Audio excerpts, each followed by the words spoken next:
Une éducation, une école inclusive, c'est une école qui lutte contre toutes les formes d'exclusivité persistantes.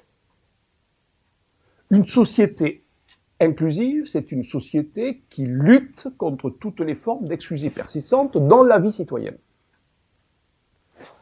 Et donc, on voit bien que c'est un autre sens. Et qu'est-ce qu'une exclusivité? Une exclusivité, c'est un privilège. C'est ça.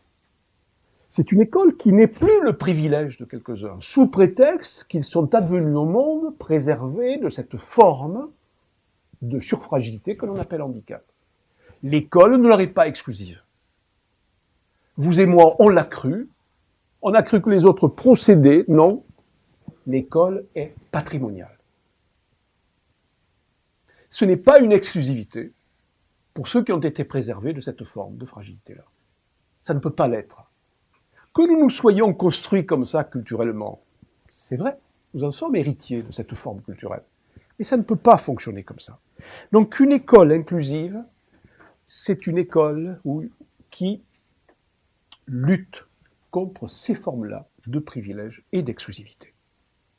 Parce qu'une exclusivité, c'est ce qui n'admet aucun partage.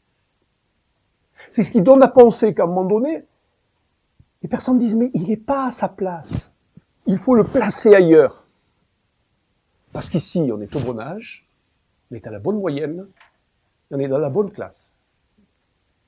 Vous voyez, il y a quelque chose de puissant dans ce qui est attendu de nous. Et vous le comprenez. Penser de cette manière-là, c'est tout différent de mettre dedans.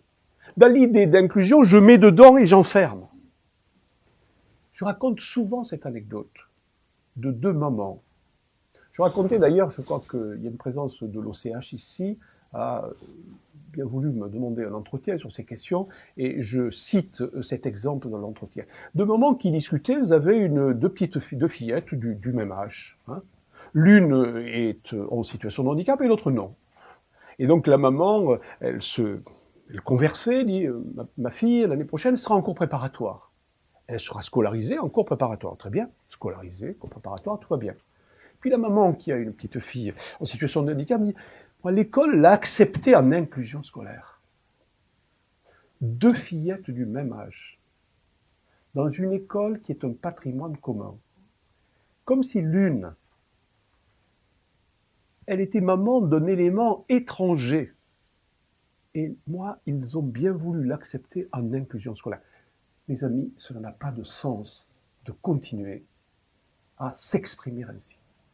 Ça va à l'encontre même de votre projet et de notre projet commun. Ces deux petites filles sont scolarisées.